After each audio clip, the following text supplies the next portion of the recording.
Oke, good night everyone. So, jadi yang seperti yang pernah saya sampaikan bahwa saya janjikan kita mengulas bagaimana sebuah karya ilmiah itu ditulis gitu.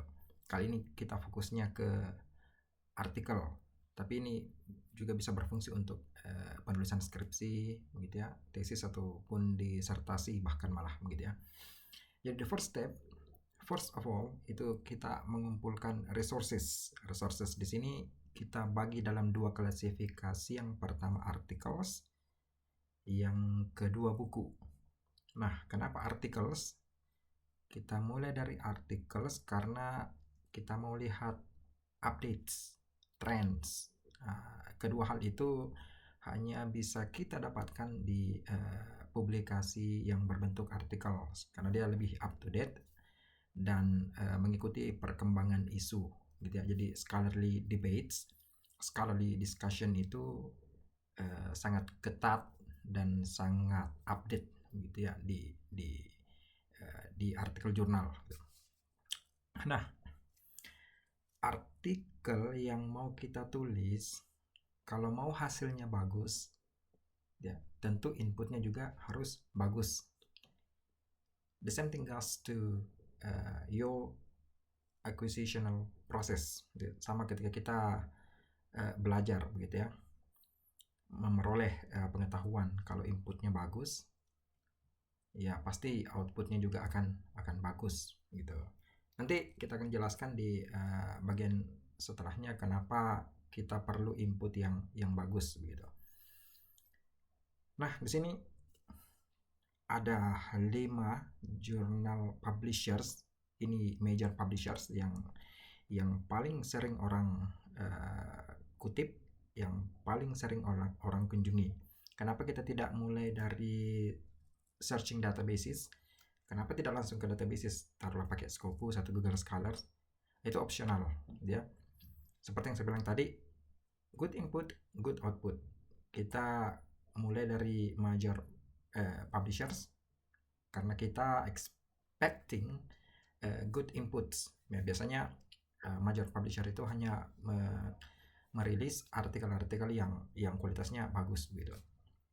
Dan biasanya artikel yang terindeks di Scopus itu biasanya dipublikasi oleh major publisher ini. Kita mulai dari Telepon Online gitu.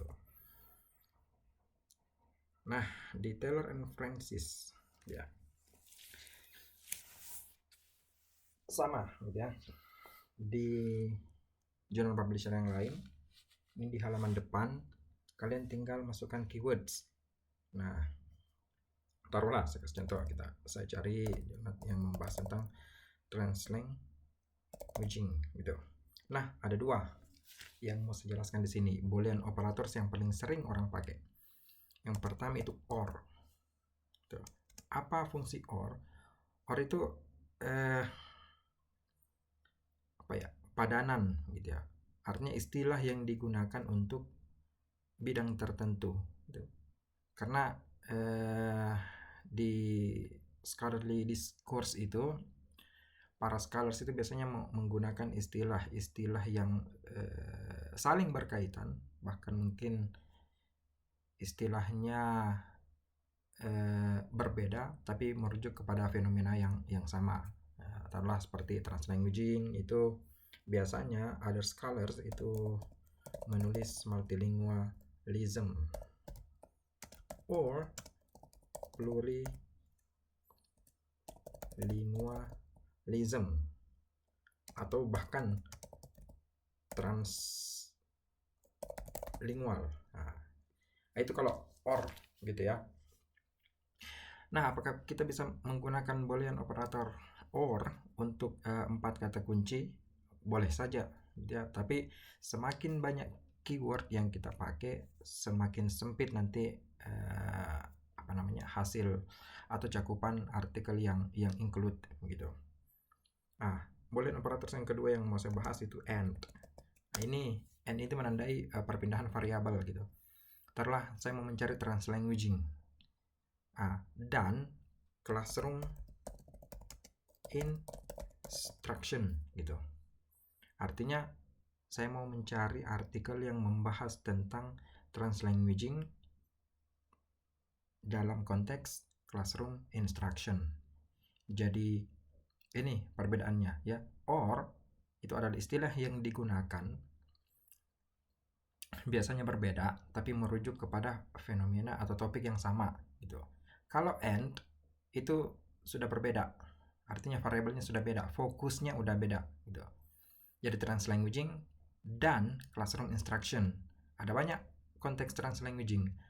Ada yang taruhlah natural translanguaging atau yang sifatnya kajiannya linguistik. Tapi saya batasi and itu saya membatasi gitu bahwa artikel yang saya cari adalah translanguaging dengan fokus classroom instruction gitu. Coba kita cari. Nah, seperti ini. Ada yang muncul gitu ya. Nanti ini lihat. Ada 5666 results gitu dengan boolean operator seperti ini gitu. Jadi semakin banyak kita pakai kata kunci akan semakin menyempit hasil yang akan ditunjukkan. Taruhlah saya tambahkan and English learning tadi 5.000 gitu ya. Nah, sekarang berkurang jadi 5.123 gitu. Jadi semakin banyak keywords dan semakin banyak boolean operators yang kita terapkan, maka akan semakin sempit hasilnya. Tidak. Maknanya apa?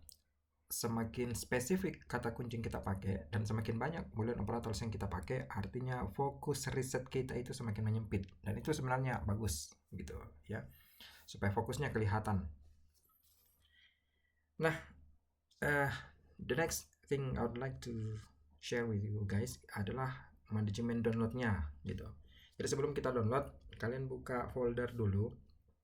Kalian buka folder, taruhlah main foldernya di depan itu translanguaging and classroom instruction. Nah, kalian buat dua folder, subfolder di dalamnya. Yang pertama folder artikel dan yang kedua books. Kenapa kita pisahkan? Ya, seperti yang saya bilang tadi, bahwa articles itu lebih up to date, kajiannya lebih recent, lebih kontemporer, isunya update gitu ya. Jadi banyak gaps, banyak scholarly debates, scholarly discussion yang sifatnya baru gitu, karena rentang publikasi yang sangat mepet biasanya gitu ya. Jadi isunya up to date gitu. Jadi kita pisahkan. Kalau books itu lebih apa ya? Dia sudah legitimate knowledge, artinya pengetahuan dan ilmunya itu sudah pakem, sudah menjadi standar, sudah ada konvensi di situ terhadap berbagai scholars, jadi dibukukan gitu. Jadi biasanya kita pisahkan buku karena biasanya buku fokus ke framework gitu ya, atau foundational theory, landasan teori yang akan kita pakai nanti sebagai bahan sudut pandang untuk analisis gitu ya. Dan artikel kita gunakan untuk melihat mapping dari trends atau update dari topik yang sedang kita mau bahas ini gitu. Jadi itu dulu, kalian perbaiki dulu manajemen filenya, buat folder dengan topik penelitian kalian yang kalian mau tulis, kemudian di dalamnya buat dua subfolder minimal. Yang pertama itu articles, yang kedua books ya. Kalian kita fokus ke articlesnya dulu, kita kembali ke sini. Nah, perhatikan ini ada open access gini. Ini yang bisa kita langsung download. Taruhlah seperti ini ya. Saya open new tab.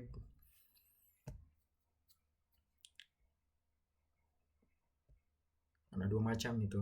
Ada yang open access, ini bisa kita download artikelnya seperti ini. Ini tinggal kita lihat view PDF gitu ya.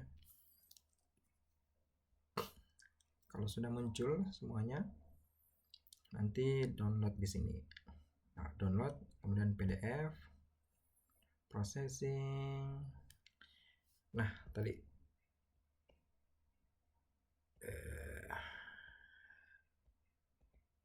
yang ini ya, di folder yang kita sudah buat gitu. Nah, kalian save di sini, simpan gitu. Taruhlah seperti itu.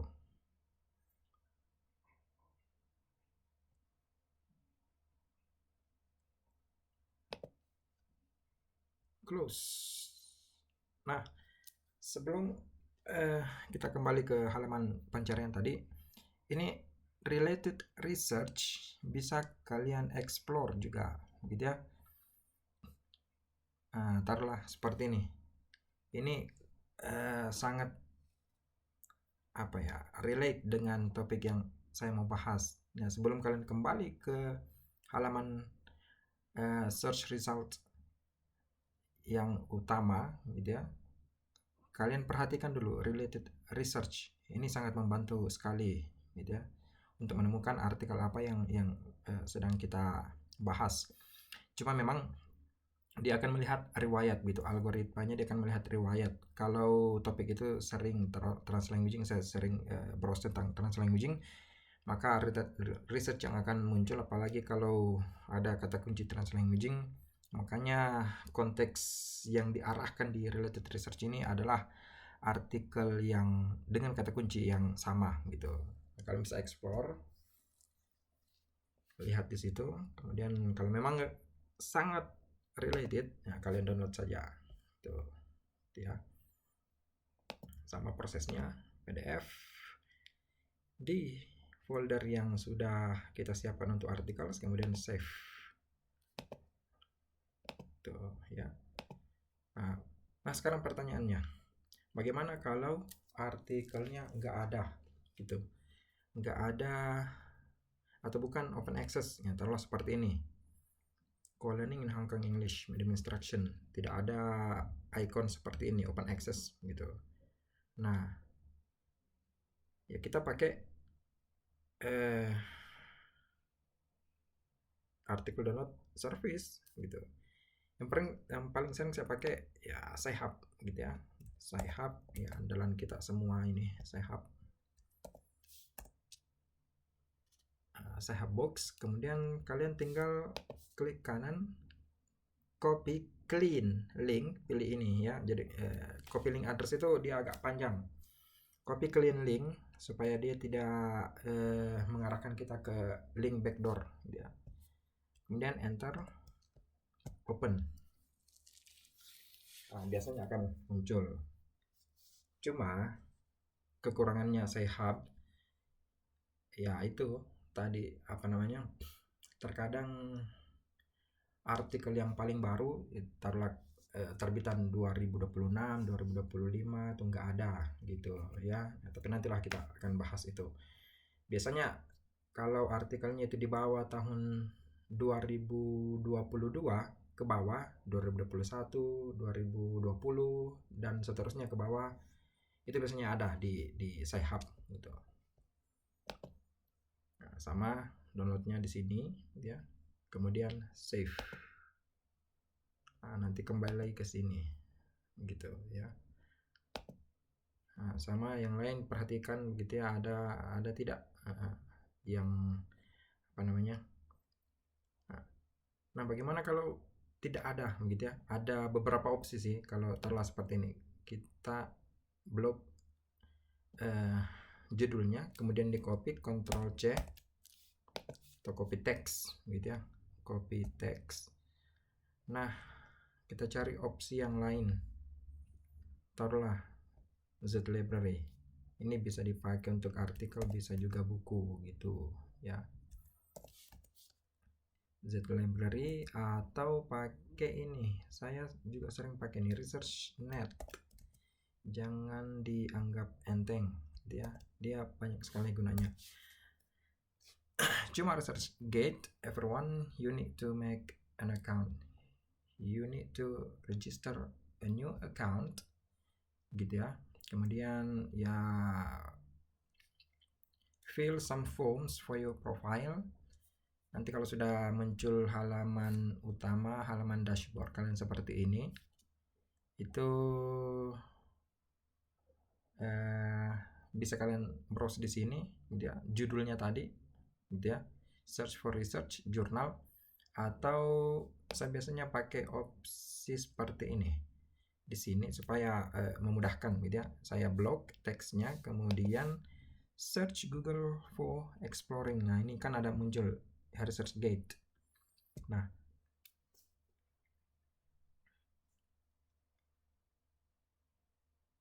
kalau sudah muncul seperti ini, kalau tidak ada teksnya, nah, ini ResearchGate ya. Kalian bisa request full text di sini. Nah, request full text. Minta aja gitu. Dia akan, tapi tadi ya, you need to register an account and log in into your account, fill some forms for your profile. Kemudian kalau semua selesai, kalian bisa tutup tab, kemudian kembali ke tadi ini blog ini, kemudian search Google, pilih hasil pencarian yang ResearchGate, kemudian minta gitu ya, minta full text requested. Nah, gitu ya, minta ke penulisnya untuk mengirimkan kita teks. It works every time. Saya biasanya cuman butuh 1-2 hari. Beberapa seperti contohnya ini ya, beberapa author itu mengirimkan gitu. Lihat, respon rate saya itu 100% loh. Artinya semua research yang saya request itu langsung ke authornya, biasanya langsung dikirimkan apa namanya teksnya seperti ini. Kalian bisa download full text gitu. Itu kalau tidak ada di, kalian sudah cari di Sci-Hub, kalian sudah cari di tempat lain di kayak gini. Sorry. Tadi ini judulnya kita copy, kemudian ke zlib library. Ada nggak ada gitu ya. Cari di bagian articles gitu ya. Ini kan books, cari di bagian articles gitu ya. Biasanya nggak ada ya. Nah, kalau nggak ada ya seperti tadi yang saya sampaikan, buka ResearchGate. Nah, kemudian minta dia untuk minta author untuk mengirimkan full text-nya gitu. Biasanya respon timingnya itu paling butuh 1-2 hari gitu. Biasanya tidak lama sih gitu ya. Mereka akan kirimkan dengan senang hati, itu mereka kirimkan gitu ya. Nah, itu untuk telepon line begitu. Selain telepon line ada Science Direct. Kalian juga bisa apply tadi ini ya, apa namanya, copy, kemudian kalian bisa apply di sini gitu.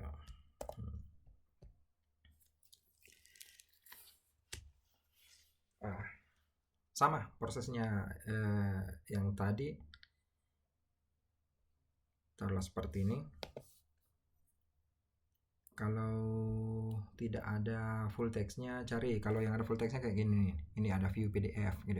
Translate using teaching in English medium classroom. Ini kalau ada view PDF-nya, kalian bisa klik. Ada apa namanya, checking ya, captcha. Saya pakai browsernya ini Brave ya. Kalian bisa pakai Brave juga, menurut saya lebih stabil untuk download sama searching gitu ya. Kemudian navigasi tabnya lumayan smooth lah ketimbang Mozilla Firefox ataupun Google Chrome. Nah, kalian tinggal download ke sini ya, seperti itu. Sama tadi kalau kayak gini, saya mau artikel ini nggak ada full textnya, kalian blok judul, klik kanan, search Google for the role of translation. Cari yang ResearchGate tadi. Nah, kayak ini. ResearchGate. Ada nggak PDF-nya? Kalau nggak ada PDF-nya, ada tulisan request full text. Kita request full text gitu ya. Send. Nah, kita tunggu 1-2 hari atau beberapa hari ya, tergantung apa ya, kesibukan para author. Biasanya sih kalau mereka notice di email mereka itu biasanya langsung dikirimkan. Itu sama ya. Pada dasarnya semua provider ini samalah gitu. Springer. Sorry, kenapa tadi? Ke select.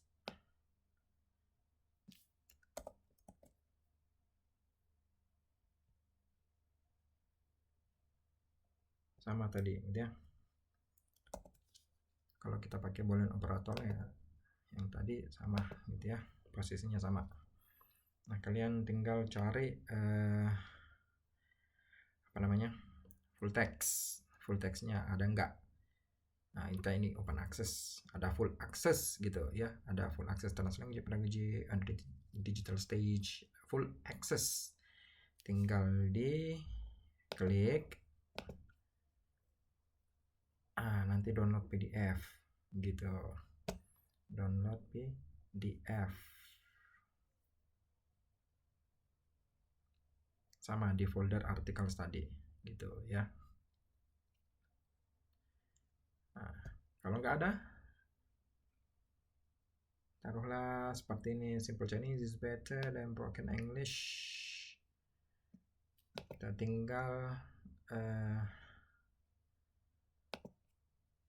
copy judulnya ya, kayak ini, blog judul, kemudian search Google for artikelnya, cari ResearchGate.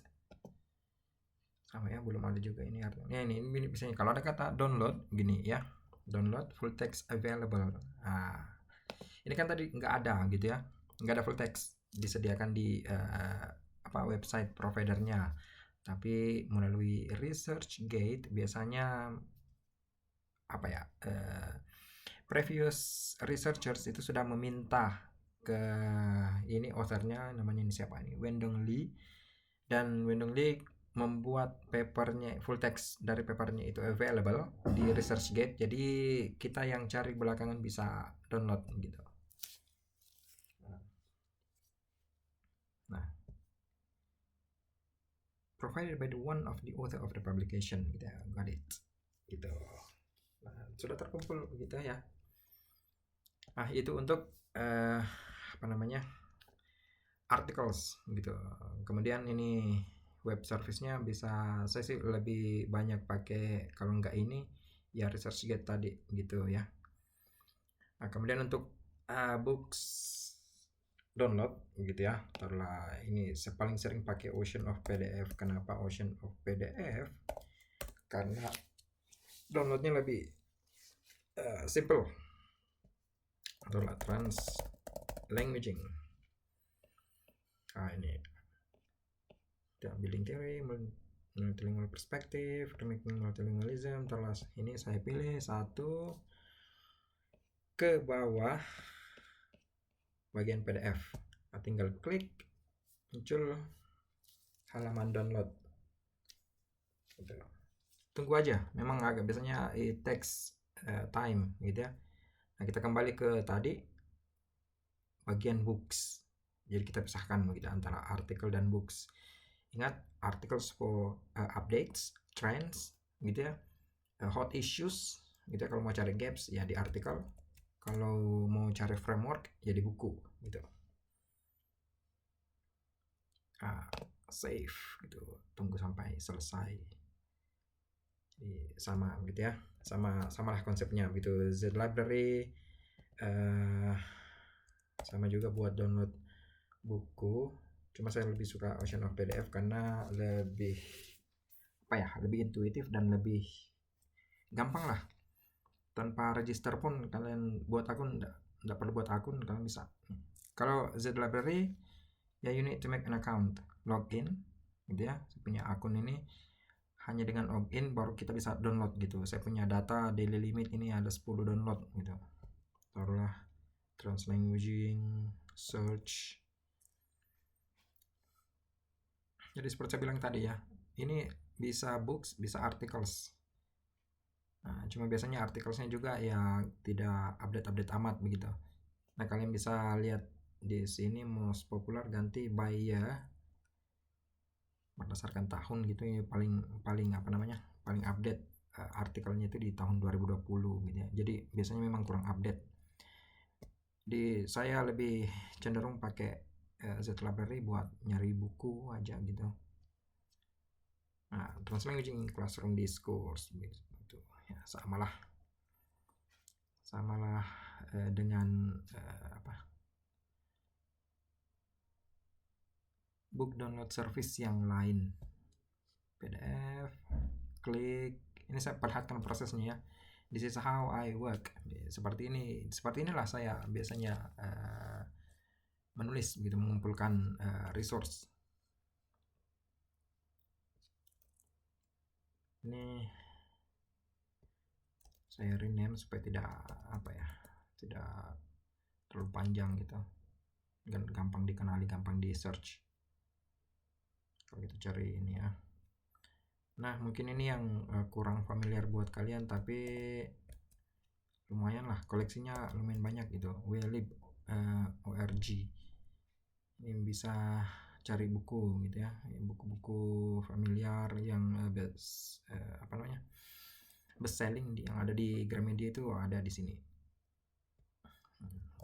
Kalian bisa cari berdasarkan ini ya, DOI, judul atau authornya bisa gitu. Nah, sama gitu ya. Cuma ya sama tadi, sama kasusnya dengan Z-Library, you need to register an account. Kalian harus punya akun dulu gitu, baru bisa ngedownload. Nah, seperti ini. Ini kalau kalian belum login ke akunnya gitu ya, akun kalian masing-masing, ini tidak akan muncul. Nah, jadi nanti login dulu, kemudian pilih bukunya, baru muncul gitu. Ada dua opsi gitu ya, ada slow download sama fast download. Ya kita pilih slow download. Kenapa slow download? Ya karena gratis gitu ya, semuanya service yang gratisan.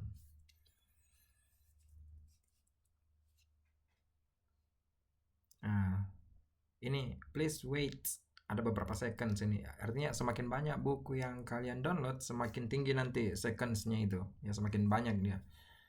Biasanya kalau the first book to download itu paling 30 seconds. Kalau second book itu bisa sampai 1 menitan nunggu gitu. Dan begitu seterusnya gitu ya. Makanya kalau nggak pakai kalau sudah muncul begini baru bisa download gitu ya. Itu kekurangannya ini ya, welib.org, sama dengan Anas Archive, PK itu ya. Ketiganya, Z-Library, welib sama Anas Archive itu harus punya akun gitu. Makanya saya lebih cenderung ke Ocean of PDF. Ocean PDF kalian tidak buat akun pun bisa download gitu, dan prosesnya juga nggak pakai nunggu gitu ya, nggak ada ini. Tapi kalau memang di Ocean of PDF tidak ada koleksinya, ya baru kalian move to Z-Library, welib.org ataupun Anas Archive. Anas Archive juga punya koleksi untuk artikel jurnal gitu. Sama prosesnya ya, search full database. Ini ada jurnal articles juga. Cuma biasanya memang gitu ya, di Anas Archive itu lebih lebih banyak lah, mungkin karena hosting service-nya juga lebih bagus ya. Nah, ini untuk jurnal. Tapi saya lebih sering pakai Anas Archive itu untuk mendownload buku itu ya. Taruhlah ini gitu ya, bilingual readers gitu, fast download, slow download ya. Kita pilih slow download bukan fast download ya, karena kita mau downloadnya gratis gitu. Faster download itu kalian harus beli subscription dan lumayan juga harganya gitu ya. Ini download now. pokoknya ada tulisan download now gitu ya. Jangan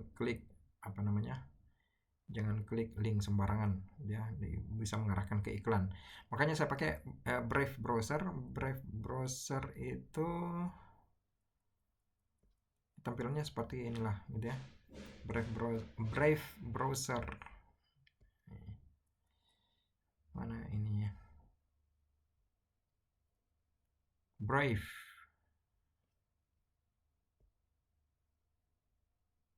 Nih saya perlihatkan ya, kalian bisa download lah. Saya pakai ini Brave browser ini, Brave, download saja, Gate Brave gitu ya. Kalian nonton YouTube ini nggak pakai iklan gitu ya, coba aja gitu. Saya buka YouTube, ini nggak ada iklannya gitu, kalau kalian nonton.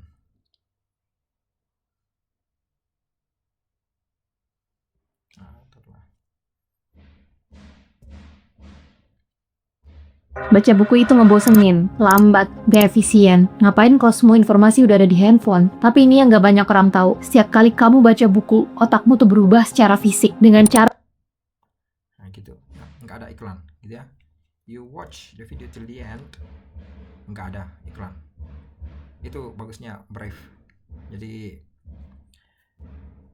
saya endorse Brave gitu untuk kalian pakai, udah gratis, smooth, lumayan lah, lebih cepat dari Google Chrome dan lebih lebih slick dari Mozilla Firefox. Nah seperti itu. Cuma memang di Anas Archive ini download bukunya agak lama begitu ya.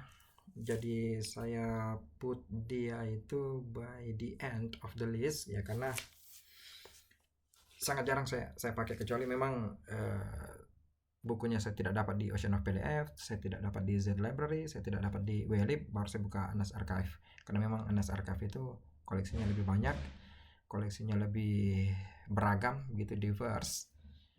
Cuma itu tadi kekurangannya, subscription, slow download, lebih slow dari WLib dan Z Library gitu ya.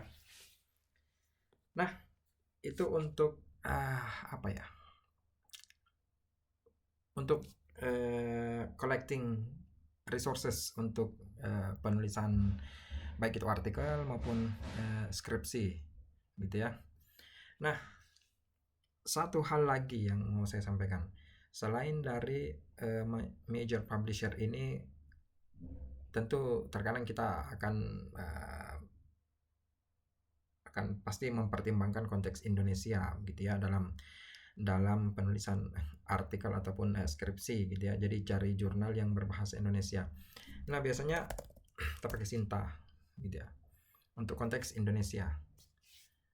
Cuma memang Sinta ya itu tadi ya, Sinta itu sifatnya database, dia database bukan publisher. Jadi ya itu dia kenapa saya sarankan pakai cari artikel langsung ke major publisher, langsung ke situs publisher ini, karena lebih cepat, lebih responsif gitu, ketimbang harus melalui database gitu, kayak kayak Scopus, kayak WOS, agak lambat. Kayak Sinta loading sekali. Ini bukan internet saya yang lambat ya, internet saya kenceng, Sinta aja yang lambat gitu. Ini baru selesai downloadnya tadi dari Anas Archive. Cuma kekurangannya Sinta itu tadi, kalau kita cari jurnal, taruhlah artikel GS gitu, Translanguaging, kita enter, sering seperti ini. Ini masalahnya Sinta ini. Jadi bagaimana mengakalinya ya, kita pakai database search sejuta umat, yaitu Google Scholar. Tuh ya, tinggal kalian download Translanguaging in Indonesian Classroom gitu. Nah dia muncul gitu. For your information, saya pakai istilahnya ini ya,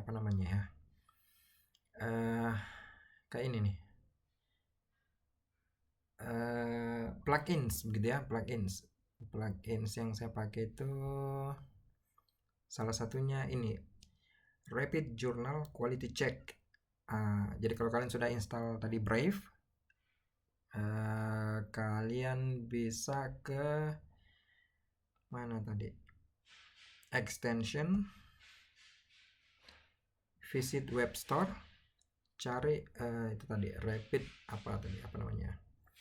rapid journal quality check, rapid journal quality check ya, extension. Kalian ini kan saya sudah install gitu, nanti akan muncul di sini install.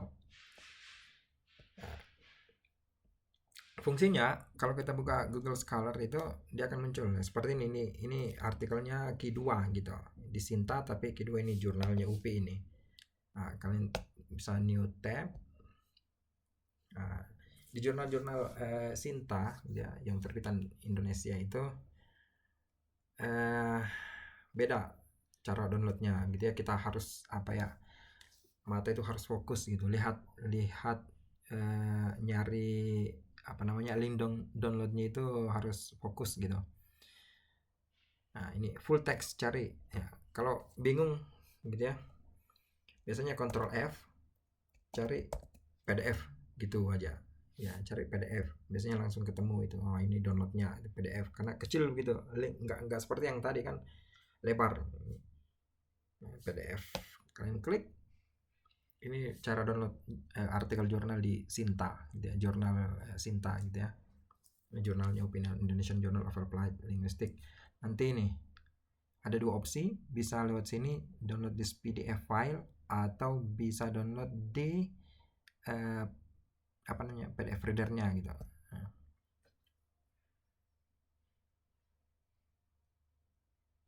Cuma memang jurnal Sinta ya kayak gitu ya, sama database Sinta tadi agak lambat gitu ya. Ingat tadi saya ini buku ya, foldernya saya simpan di articles.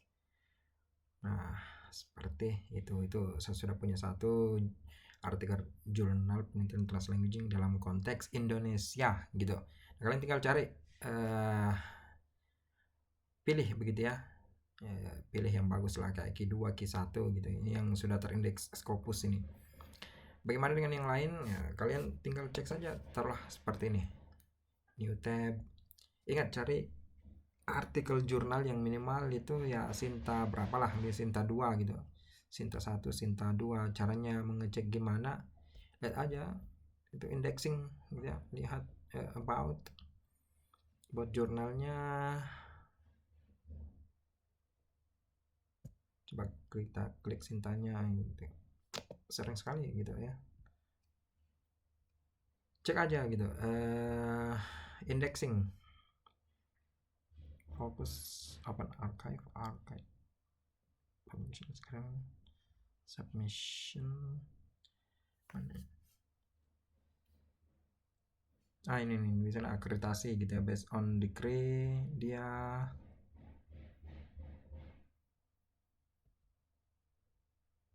Coba kita lihat ini. Aduh, error lagi XML-nya. Ini akan muncul gitu, dia jurnal akreditasi berapa gitu ya, akreditasi Sinta 2 gitu. Cari yang Sinta 2 atau paling banter Sinta 3 lah begitu ya. Kalian cari di Google Scholar aja. Jadi cuman itu yang bisa saya sampaikan untuk manajemen pengunduhan resource itu artikel maupun buku. Ingat ya tadi prinsipnya seperti ini, good input, good output. Semakin bagus input yang kita berikan, hasilnya juga nanti ketika kita menulis gitu. Ini kan kita belum proses ke menulisnya, baru mengumpulkan sumbernya. Karena kenapa? Nanti ketika kita menulis